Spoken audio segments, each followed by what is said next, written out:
saat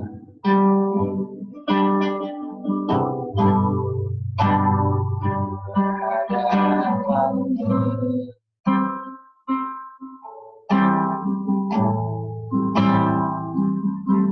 memandang wajah Yesus kekasih jiwa.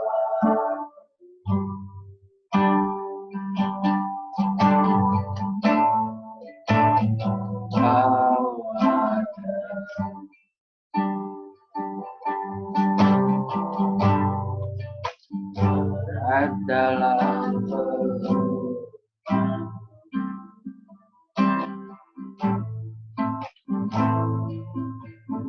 nikmati kasih dan indahnya hadirat.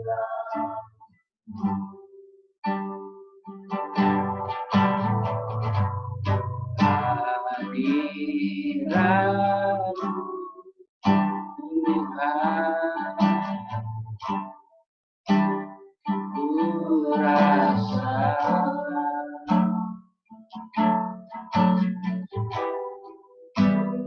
kekudusan Bapa.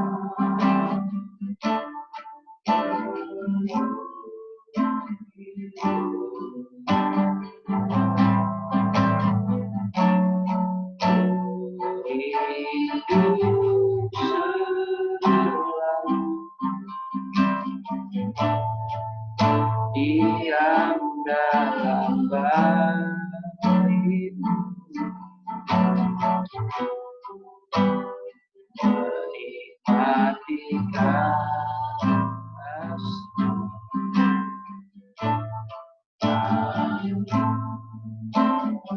Sekali lagi dan kita akan masuk.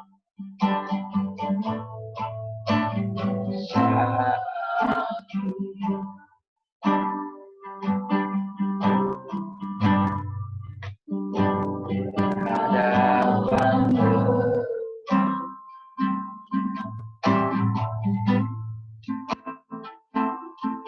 memandang wajah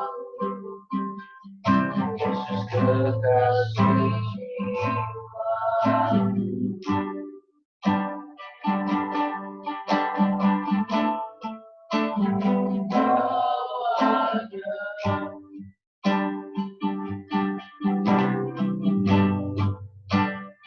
Berat dalam peluk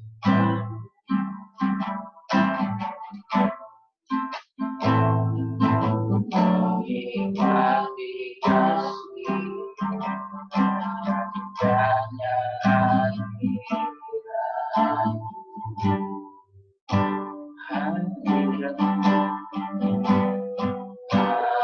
Hadirat Tuhan, ku rasakan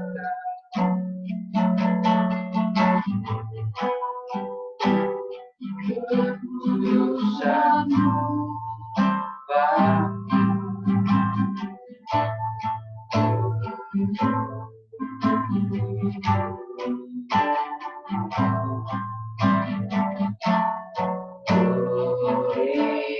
Hidup selalu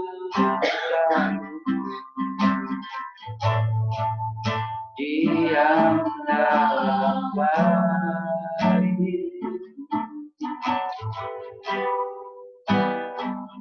menikmati kasih.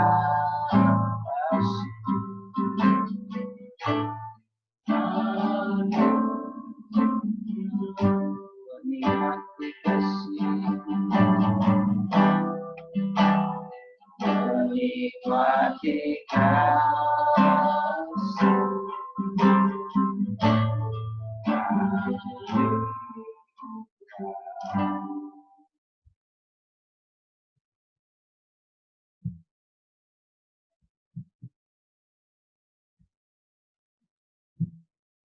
Kembali kami boleh bertemu melalui ibadah Beston kami yang walaupun hanya melalui aplikasi Zoom yang ada, namun kami percaya pertemuan melalui ibadah ini akan menguatkan iman kami dan akan dapat memberkati kami. Oleh karena itu Tuhan, saatnya kami mau bersekutu dengan Engkau melalui kebenaran firman-Mu. Kebenaran firman-Mu adalah Engkau sendiri, oleh sebab itu Engkau mengurapi, menguduskan, memakai hamba-Mu melayak, memperkenankan. Biarlah hikmat dari alam menjadi bagian hamba-Mu. Dan Tuhan, apabila ada kuasa roh jahat yang tidak tenang mengganggu berbagai cara, kami panggil nama-Mu yang berkuasa, tolak dia. Hanya dalam nama Tuhan Yesus Kristus setan pergi keluar. Darah Tuhan Yesus yang berkuasa nalaridikan tubiditinai. Terima kasih kami sudah berdoa dan pakai hamba kami siap bersekutu dengan firman-Mu. Haleluya. Amin. Di Tuhan. Baik.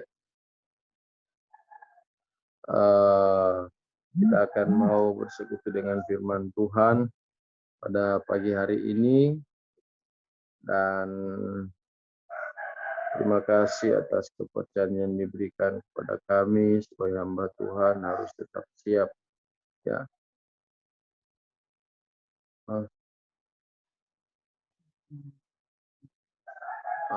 Kita akan baca firman Allah di dalam Keluaran pasal 25. Dapat dengar juga ayat. Ada pendengar juga suaranya kedengaran. Keluaran 25 ayat yang terakhir atau ayat yang ke-40. Keluaran 25 ayat 40. Alkitab saya baca dalam Alkitab terjemahan yang lama. Firman Allah berbunyi demikian.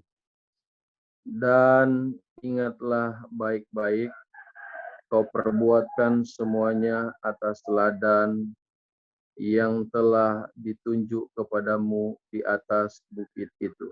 Puji Tuhan.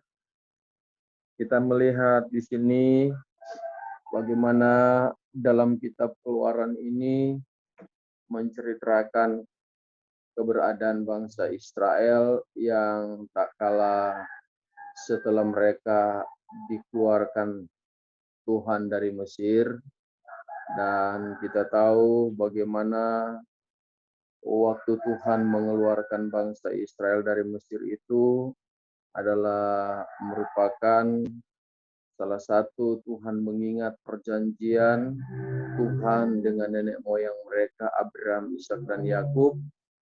Bagaimana setelah genap waktu yang ditentukan oleh Tuhan, keturunan bangsa Israel atau bangsa Israel ini dengan waktu yang telah ditentukan oleh Tuhan setelah mereka sudah berada di Mesir, diperhamba kurang lebih ada 400 tahun sekian, maka Tuhan mengingat perjanjian Tuhan dengan nenek moyang mereka, maka Tuhan mengeluarkan mereka. Dan alasan Tuhan mengeluarkan mereka bagaimana supaya mereka akan mempersembahkan korban kepada Tuhan. Ya, itulah alasan yang paling tepat yang Tuhan pakai melalui Musa dan Harun untuk menghadap Firaun, ialah Raja Mesir. Dan akhirnya bagaimana suatu hal yang terjadi dengan beberapa kali yang Musa dan Harun pergi untuk meminta bagaimana bangsa Israel akan dilepaskan. Dan memang Tuhan sudah berfirman Tuhan akan mengeraskan juga Firaun sampai daripada tula pertama sampai kepada berakhir pada tula yang ke-10, barulah Firaun melepaskan bangsa Israel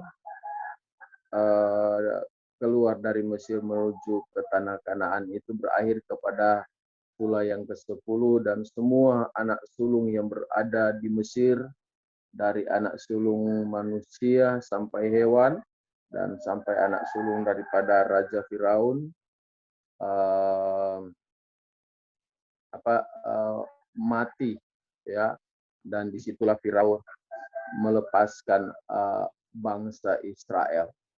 Dan setelah bangsa Israel sudah dibebaskan dari Mesir menuju ke tanah Kanaan, maka membuktikan mereka adalah sebagai umat pilihan Allah, orang yang memiliki Tuhan, maka Tuhan mengwahyukan kepada Nabi Musa, memperlihatkan bagaimana tak kala dia berdoa di atas bukit Torsina, dan Tuhan memperlihatkan dia tentang kemah sembahyang atau tabernakel atau Baitul Muqaddis, ya. Dan Tuhan berfirman kepada dia bagaimana dalam ayat ini, dan ingatlah baik-baik kau perbuatkan semuanya atas teladan yang telah ditunjuk kepadamu di atas bukit itu. Jadi Tuhan memberikan suatu amaran kepada Musa. Musa harus bertanggung jawab kepada kepada Tuhan melalui kepercayaan Tuhan yang Tuhan perlihatkan kepada Nabi Musa untuk membuktikan bangsa Israel, bangsa yang memiliki Tuhan, seperti apa yang saya sudah katakan tadi, yang akan diwujudkan peribadatan mereka itu kepada Tuhan. Sehingga diperlihatkanlah kepada Nabi Musa ialah kemah sembahyang atau Baitul Muqaddis atau tabernakel, ya. Dan setelah diperlihatkan tabernakel itu atau kemah sembahyang, kita tahu ada terbagi dalam 3 bagian: halaman, kamar suci, dan kamar masuci. Dan kita sudah tahu semua alat-alat yang berada di kemah sembahyang. Ya, kalau di halaman ada mesbah korban bakaran dan ada kolam pembasuhan. Di kamar suci ada pelita emas, ada meja roti pertunjukan, dan ada mesbah dupa. Dan masuk kepada kamar masuci dibatasi dengan tirai pemisah ruang suci dan ruang maha suci. Maka di ruang maha suci atau di kamar masuci ada peti perjanjian, dan ada kedua malaikat kerubium. Dan di peti perjanjian itu, di dalam peti perjanjian itu ada 3 benda yang ditaruh. Kita tahu ada 2 loh batu, tongkat Harun yang berbunga, dan bokor yang berisi mana. Nah, kita lihat, dan Tuhan katakan, ingatlah baik-baik apa yang kau perbuat, semuanya atas teladan yang telah ditunjuk kepadamu di atas bukit itu. Jadi Musa mendapat satu amaran dari Tuhan, ya, mendapat amaran, karena ini sangat menentukan sekali, ya, bagaimana kemah sembahyang ini harus dibuat, harus sesuai petunjuk Tuhan. Dan Tuhan bebankan segala barangnya semua itu daripada bangsa Israel. Daripada kain, daripada tembaga, daripada emas, perak, semua. Dan akhirnya lebih daripada apa yang telah dibutuhkan untuk pembuatan kemah sembahyang ini atau tabernakel. Dalam Keluaran pasal 25, ya, kita lihat ayat yang ke-8. Nah, jadi kita lihat, dan ada amaran Tuhan kepada Musa, harus hati-hati.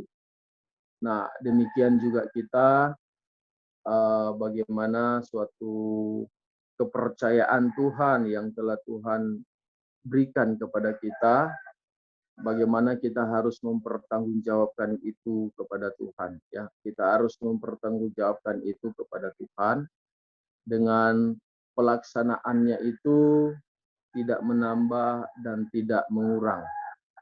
Ya, tentunya kepercayaan Tuhan itu dalam bentuk bagaimana untuk memimpin. Ya, kita sebagai hamba-hamba Tuhan yang diberikan mandat dari Tuhan untuk memimpin. Ya, memimpin dalam arti kata hal-hal yang berkaitan dengan pekerjaan Tuhan. Itu jangan sampai salah, ya. Jangan sampai salah. Kalau sampai salah, kita akan mempertanggungjawabkan itu kepada Tuhan, ya. Kita lihat ada suatu cerita yang kita boleh lihat dalam pembangunan Kejadian pasal yang ke-11, ada kesilapan-kesilapan di situ yang kita pelajari sehingga membuat menara itu terhenti dan terjadi kekacauan, dan Tuhan turun bukan untuk memberkati, tapi Tuhan turun mengacaukan. Karena ada hal-hal yang kita pelajari dalam pembangunan Menara Babel itu di Tanah Siniar, itu ada kesilapan-kesilapan yang bertentangan dengan kehendak Tuhan, di mana mereka membangun hanya untuk mencari nama, dan ada hal-hal yang mereka perbuat melalui bahan daripada pembangunan menara itu yang telah diganti. Coba kita baca Kejadian 11 ayat 1 sampai yang kelima. Coba ini baca. Kejadian 11 ayat yang pertama mulai. Bahwa pada seluruh bumi adalah hanya sebahasa dan sama petuturan. Maka sekali peristiwa tatkala mereka itu berjalan ke sebelah timur, didapatinya akan suatu padang luas di Tanah Siniar. Lalu diamlah mereka itu di sana. Maka kata mereka itu seorang kepada seorang, marilah kita memperbuat batu bata serta membakar akan dia. Marilah kita memperbuat batu bata serta membakar akan dia. Baik-baik. Maka batu bata itu baginya akan ganti batu betul. Nah, batu bata diganti dengan batu betul atau batu yang asli. Oke, seterusnya. Batu dan yang gala-gala akan kapur. Ganti kapur. Dan gala-gala akan ganti kapur. Seterusnya. Lagi kata mereka itu, marilah kita bangunkan sebuah menara dan sebuah negeri dan sebuah menara yang kemuncaknya sampai ke langit. Demikianlah kita mengadakan suatu nama bagi diri kita, supaya jangan tercerai-berailah kita atas seluruh muka bumi. Nah, dalam pembangunan menara ini, ya, batu yang sesungguhnya diganti dengan bata. Nah, bata itu dibuat daripada tanah dan dibakar dan dijadikan salah satu benda untuk membangun menara. Tetapi pada awalnya harus dikatakan marilah kita, arti kata dalam perkataan ini dalam perkataan ini ada suatu keganjilan yang seharusnya batu yang sesungguhnya diganti dengan bata, dan gala-gala itu diganti dengan kapur, saudara ya. Beda pada waktu pembangunan Batranu, waktu Batranu dibangun, Ter dan gala-gala, dan tidak ada diganti dalam perkataan pembangunan Batranu, maksud saya bukan pembangunan, Batranu, ya, sesuai dengan apa yang Tuhan sampaikan. Dan akhirnya setelah selesailah Batran dibuat oleh Nuh, maka Tuhan membuka, boleh dikatakan, pintu langit, dan akhirnya turunlah hujan 40 hari. Dan menenggelamkan bumi, dan Batra yang dibangun itulah yang menyelamatkan Nuh bersama keluarganya yang ada. Dan Nuh telah melakukan ukuran Batra itu, barang-barangnya yang ada sesuai dengan apa yang Tuhan perintahkan. Nah, kita lihat ke Kejadian pasal 11 ini ada keganjilan ya. Pertama mereka ganti bata itu, dan gala-gala diganti dengan kapur, dan tujuan mereka hanya untuk kepentingan mau mencari Tuhan, tetapi supaya nama mereka yang akan ditonjolkan. Nah, demikian. Ini adalah pembangunan yang sudah bertentangan dengan kehendak Tuhan, yang walaupun pada awalnya mereka ingin mencari Tuhan. Nah, demikian kita di dalam pembangunan hal-hal yang berkaitan dengan pekerjaan Tuhan yang ada, ya, jangan sampai dasar-dasar kebenaran itu sudah diganti dengan bata, diganti dengan batu betul. Bata itu adalah lambang kemanusiaan kita, kekuatan kemanusiaan, karena bata itu dibuat daripada tanah. Ya, kita tahu kita manusia awalnya dibuat daripada debu tanah. Nah, dan akhirnya di situ terjadi suatu kepentingan. Memang kalau pekerjaan Tuhan, kalau sudah ada kepentingan yang lain, motivasi yang lain, nama saja, maka ini akan membahayakan. Bisa-bisa ya sangat berbahaya. Nah, akhirnya salah untuk proses membangun, tapi tujuan mencari Tuhan, ya. Ya, tapi ada kepentingan nama saja, ya, kepentingan hanya karena mau nama mereka yang dikenal saja. Nah, bukankah sekarang sudah banyak terjadi seperti itu yang lebih membanggakan nama organisasi, yang lebih membanggakan nama persekutuan mereka, yang lebih membanggakan hal-hal yang berkaitan dengan kemanusiaan, yang sebenarnya tujuan untuk pekerjaan Tuhan.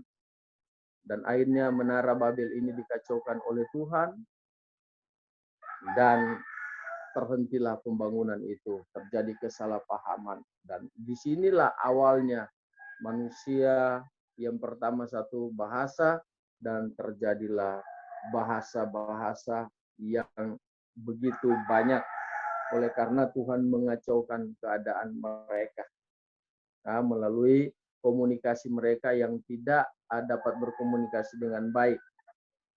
Ya, karena ada kepentingan dalam pembangunan. Ya, maksudnya sudah ada hal-hal yang kesombongan. Ya. Nah, demikian kita. Nah, Musa diberikan satu amaran. Nah, demikian kita, tentunya dasar yang sesungguhnya adalah Kristus. 1 Korintus 3 ayat yang ke-11. Pelayanan kita harus dibangun dengan dasar Kristus. Itulah kebenaran 1 Korintus 3 ayat yang ke-11. Dan batu itu adalah Kristus yang merupakan dasar pembangunan kehidupan bangunan rohani kita. 1 Korintus 10 ayat yang ke-6. Bahwa batu itu adalah Kristus. Ayat yang keempat ya. Ayat 4 ke ayat 6. Bahwa batu itu adalah Kristus. Ayat yang keempat. Ya, ayat yang keempat. Nah, Kristus itu adalah dasar firman. Ya, demikian di dalam pembangunan pekerjaan Tuhan, Kristus adalah di atas segala-galanya yang menjadi satu kekuatan di dalam fondasi pelayanan. Firman itu adalah Kristus. Nah, demikian kebenaran itu melalui pengajaran kabar pengantin yang Tuhan percayakan kepada kita, jangan ditambah dan jangan dikurang. So, apabila kita menambah dan kita mengurang, nah ini akan sangat berbahaya. Kita akan mendapat sanksi dari Tuhan. Ya, ada sanksi yang harus kita terima dari itu. Ada sanksi dari Tuhan maksud saya, dan kita akan terima nanti. Ya, makanya kita sangat bersyukur. Paulus, seorang yang dipakai oleh Tuhan, dia menyatakan kepada Timotius dengan terus terang dalam 1 Timotius 1, kita lihat ayat yang ke-12 sebagai ayat yang terakhir buat kita ya. Karena sini kita sudah mau jam 6. Timotius 1 ayat yang ke-12. Maka aku bersyukur kepada Kristus Yesus Tuhan kita, yang sudah menguatkan aku oleh sebab Dia sudah menaruh kepercayaan kepadaku, lalu aku ditetapkannya kepada pekerjaan ini. Nah, Paulus mengucap syukur, dia katakan, ya karena telah dikuatkan oleh Tuhan Yesus, dan terlebih dia telah diberikan kepercayaan kepada pekerjaan ini dan ditetapkannya. Nah, jadi semua boleh melayani pekerjaan Tuhan, tapi belum tentu semua dipercayakan oleh Tuhan. Nah, kita bersyukur, kita harus percaya setelah kita sudah diberikan kesempatan melayani, maka Tuhan juga mempercayakan kita dalam pelayanan, ya. Sehingga kepercayaan Tuhan kepada kita yang harus kita pertanggungjawabkan. Nah, bukti daripada Musa, setelah apa yang dia lakukan semua bersama Aholiab dan Besaliel di bawah pengawasan Musa, Aholiab dan Besaliel dari suku Dan dan suku Yehuda yang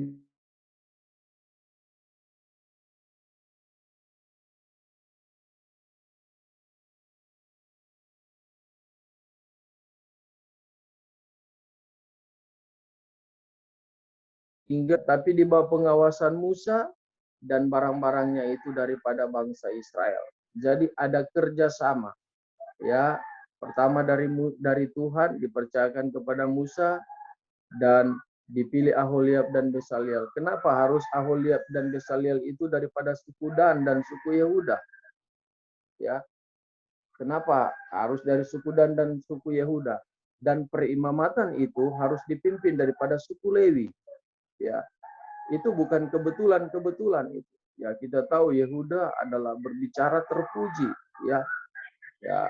Kalau kita lihat, ya itu ada pengertian-pengertian. Ya, saya tidak berbicara tentang. Ya, saya tidak berbicara akan hal itu. Nah, jadi kita lihat. Dan akhirnya setelah berakhirlah semua, maka turunlah kemuliaan Allah seperti awan rupanya di atas kemah sembahyang. Arti kata merestui segala apa yang dilakukan oleh Musa, apa yang Tuhan percayakan, semua berkenan, tidak ada kesilapan dan Tuhan merestui. Turun seperti Allah turun dengan kemuliaannya seperti awan rupanya.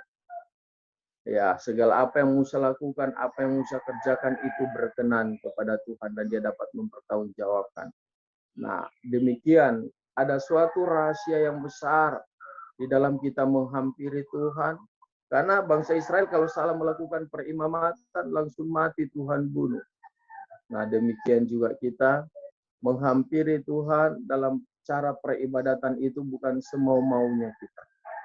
Bukan sesuka-sukanya kita. Tetapi harus berada di dalam aturannya Tuhan. Nah, itulah melalui rahasia pengajaran kabar pengantin. Yang pertama membangun iman sesuai dasar 7 tingkat iman. Mendengar firman Allah, percaya terima Tuhan Yesus, menyesal dan bertobat, mengeluarkan buah pertobatan, memberi diri dibaptis. Dibaptis dengan Roh Kudus, dipenuhkan dengan Roh Kudus. Masuk kepada karunia-karunia roh dan kepada jawatan Tuhan dan kepada buah-buah roh. Dan akhirnya gereja akan itulah maksud saya dan itulah merupakan standar pembangunan kehidupan gereja Tuhan. Kalau gereja awal sampai batas bertunangan, tapi gereja akhir saya dan saudara kita berada di akhir daripada akhir zaman ini, gereja ujian akhir sampai menikah. Nah, itulah standar pembangunan secara bangunan rohani. Dan mewujudkan kehidupan kerohanian kita yang sudah sesuai dengan 7 tingkat iman, berkenan kepada Tuhan, maka peribadatan kita juga, cara menghampiri kita kepada Tuhan, yang berpola kepada tabernakel. Ya, jadi ada tata cara yang lama yang kita kaitkan dengan tata cara ibadah yang secara rohani. Kalau bangsa Israel ibadah secara ibadah lama, secara lahiriah, dan kita dipraktekkan secara pengertian rohani, ya melalui pengajaran kabar pengantin yang berpola kepada tabernakel.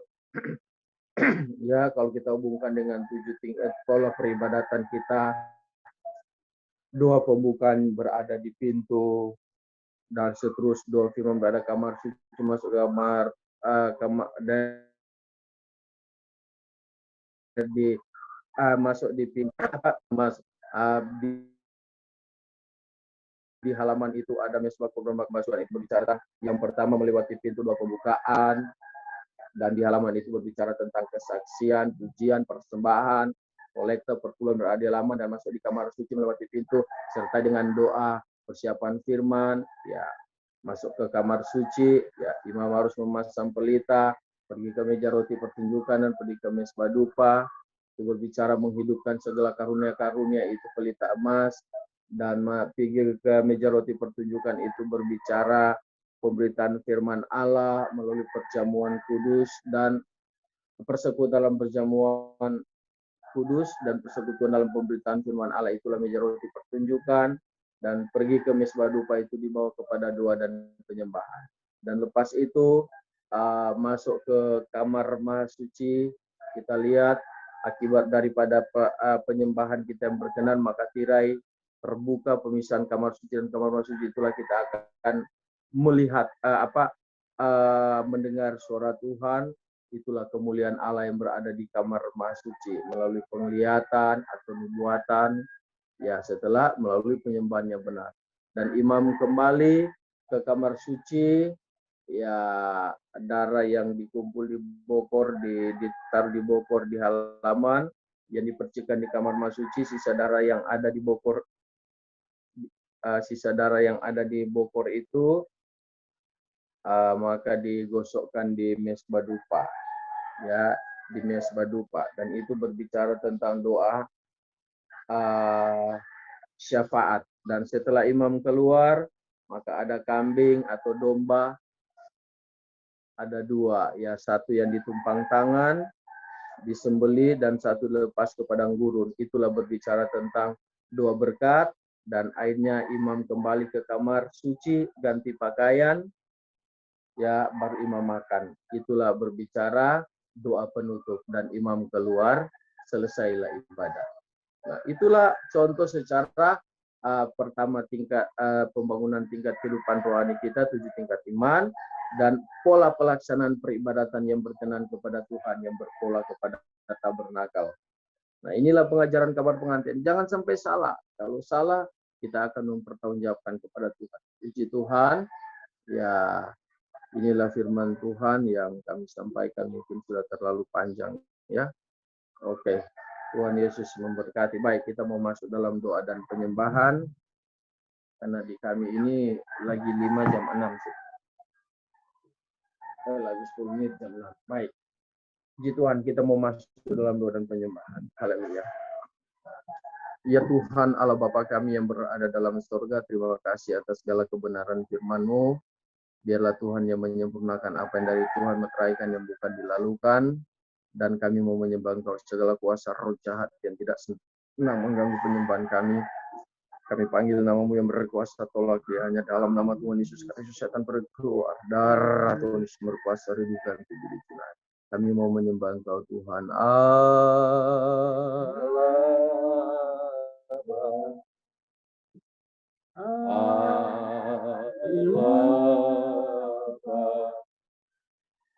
Surga dan dunia patut sembah, Allah berdosa.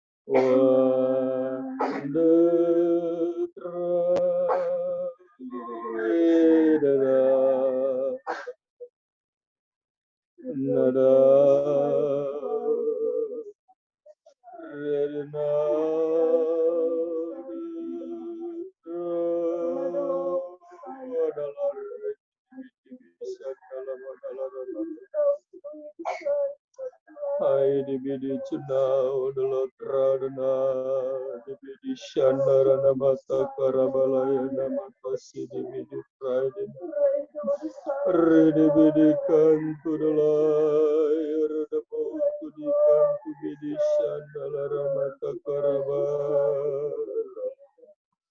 Haleluya rai dibidi shandarana dalam nama Wadili di Pradama, Kudi Bishandarana Bidili Medikan Kudalaya pada Shandara Kudi Bikan Kudi Bishai di Haleluya, haleluya. Radabada Shanala Redibidi Shidibidi. Terima kasih Tuhan. Segala kemuliaan, hormat, pujian dan syukur kami naikkan kepadamu. Terima kasih pada pagi hari ini kami sudah beribadah, walaupun penuh keterbatasan, kekurangan, kelemahan, Tuhan yang menyempurnakan, memberkati semua kami yang ada, Tuhan, khususnya bagi kami yang terdiri daripada hamba-hamba-Mu dan jemaat Tuhan, sama-sama Tuhan Yesus memberkati keluarga kami, Tuhan, khususnya daripada hamba-hamba-Mu, keluarga Yonatan suami istri bersama orang tua mereka, dan juga bersama Lucy yang ada yang membantu pelayanan. Kiranya Tuhan memberkati, beri kesehatan, kekuatan, dan apa kebutuhan keperluan mereka, Tuhan yang mengenakan bersama jemaat yang mereka layani. Demikian Marlon suami istri, orang tua mereka diberkati Tuhan. Demikian Tante Nini bersama kakak beradik mereka berada di Sisalak, Tuhan memberkati. Hamba-Mu David suami istri juga bersama anak-anak mereka jemaat yang ada, Tuhan Yesus memberkati. Hamba-Mu Regi suami istri yang melayani bersama anak mereka dan jemaat yang Tuhan percayakan, Tuhan Yesus memberkati. Hamba-Mu Marcel juga suami istri sama anak mereka, Nadus juga suami istri, Tuhan, dan seluruh jemaat yang mereka layani, Tuhan Yesus memberkati. Dan keluarga-keluarga kami yang tidak sempat kami sebut, kiranya Tuhan yang kenal, yang terdiri hamba-Hamba-Mu dan jemaat. Demikian kami yang berada di Sabah sini, Tuhan juga memberkati kami suami istri bersama semua yang berada di pastori dan juga bersama jemaat yang ada. Dan biarlah apa yang kami lakukan semua berkenan kepada Tuhan. Kami berdoa seluruh pengembalaan dari gereja membawakan berita kabar pengantin kami yang berada di daerah Sabah, gereja Philadelphia, Tuhan Yesus memberkati. Dari ketua pusat sampai seluruh pengembalaan yang ada, gereja Efrata, Tuhan juga memberkati dari ketua pusat sampai seluruh gembala-gembala yang ada. Dan juga kami berdoa gereja Gesba dalam beberapa waktu nanti, ada dalam Tuhan waktu terdekat atau bulan 6 nanti mereka akan mengadakan mubas bulan 6 atau bulan 7. Kami tetap menyerahkan semuanya kepada Tuhan, acara mubas ini, dan biarlah berjalan dengan baik. Dan Tuhan yang mengatur, siapapun yang terpilih itu adalah pilihan dari Tuhan. Dan berkati seluruh kebutuhan hamba-Hamba-Mu yang akan menghadiri ke mubas nanti. Terima kasih, terpujilah nama-Mu. Kami sudah berdoa, tetangga-tetangga kami Tuhan Yesus memberkati, berkati kampung Hilltop ini di mana kami tinggal bersama pemerintah Kerajaan Malaysia, Tuhan berkati. Terima kasih. Dan berakhirlah ibadah kami, dan sebelum kami mengakhiri, hamba-Mu rindu minta berkat dari Tuhan. Haleluya. Jemaat yang dikasihi Tuhan, dan kita semua yang sudah bergabung melalui Zoom yang ada, kita akan terimalah berkat daripada Tuhan. Adalah kiranya berkat, anugerah, dan damai sejahtera yang dikaruniakan daripada Allah Bapa di surga, dan di dalam perantaraan Anak yang tunggal Tuhan Yesus Kristus, dan dalam kuat kuasanya Roh Kudus, memberkati kita semua pagi hari ini sampai selama-lamanya. Terima kasih Tuhan dalam nama Yesus. Terima kasih Tuhan. Haleluya. Puji Tuhan. Amin. Puji Tuhan, ibadah kita telah selesai. Dan kami serahkan kembali pada hamba Tuhan Yonatan.